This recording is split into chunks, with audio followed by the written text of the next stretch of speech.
Hi, this is Dr. Gale, and this is your second assignment for week 5.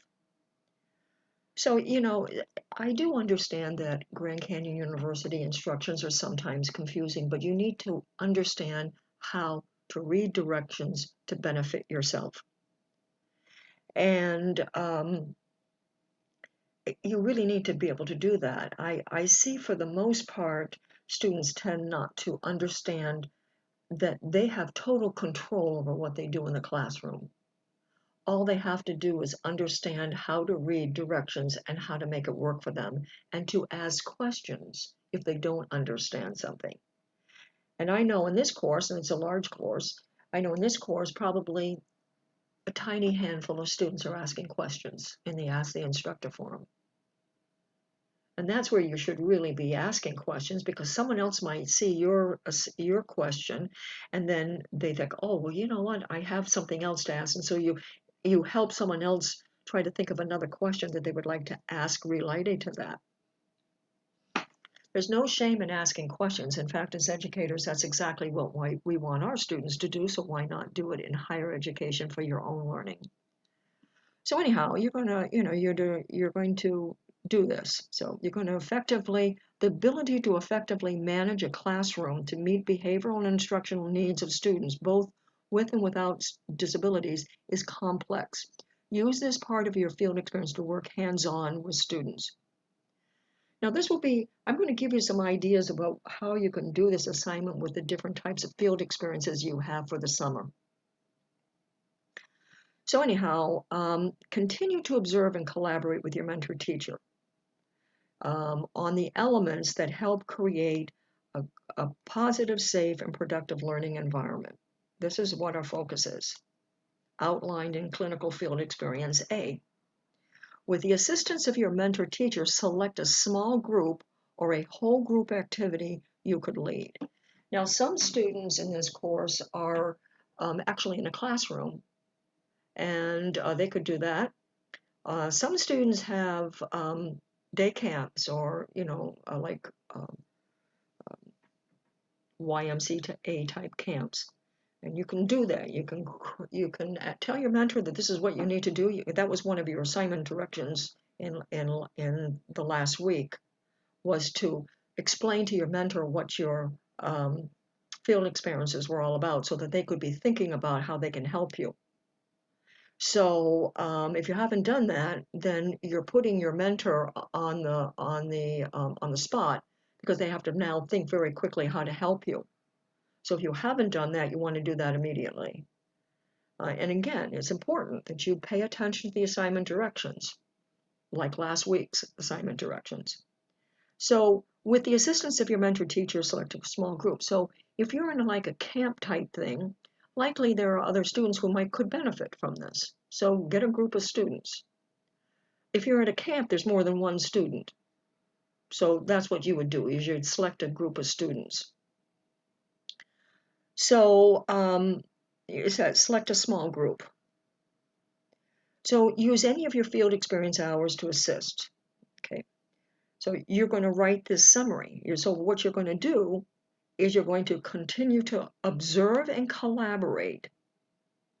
And then, with the assistance of your mentor teacher, select a small group or whole group activity you could lead. So you're going to continue to observe and collaborate, but you're going to actually do something. Then what you're going to do is you're going to write a summary. And this element here that you're going to do is actually here. So it says, write a summary about your experiences leading the whole or small group of students through an activity. So you just create an activity. Now, some of you are like outside a lot, so there might be something that you can go and observe. And that would be perfect, because the likelihood of misbehaving would be there, because there's no walls. It's all out there. They're free to run around and stuff like that. But anyhow, so transitions used to get the students ready to begin the activity. So whatever was taking place before you did the activity, and how you lead them into that activity. It may be as simple as setting the ground rules for they're inside and now you're going outside. Or even what you're doing already in the classroom too, or what they have been doing in the classroom with the classroom teacher, and how you're going to transition them into what you're going to do. And so even you're writing a summary of that, so that's something you do there. Then the learning objective for the activity. Now you already wrote objectives in the first assignment, so it has to be measurable.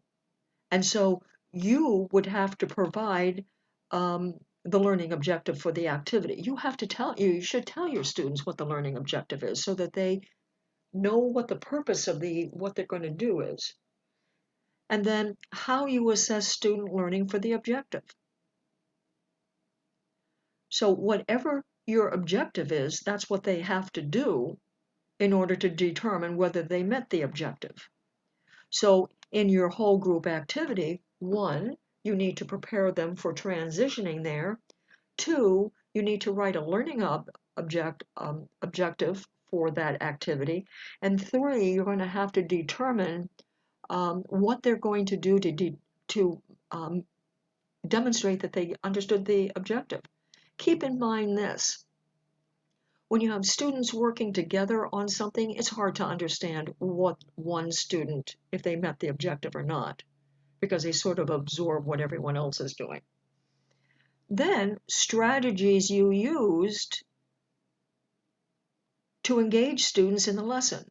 So this is the objective, so that's what your lesson is about. And so what are the activities you planned for that?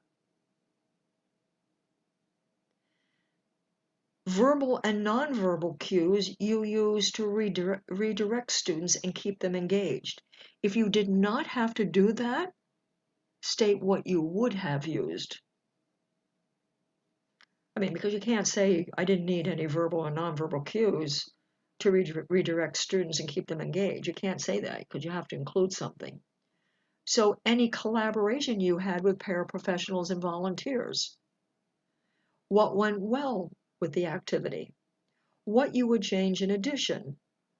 Discuss whether or not this field experience activity affirmed your choice of grade level and so forth. So these are the things you need to summarize. That means that in here, the activity, you need to be considering them or doing them. So that's what you're doing here.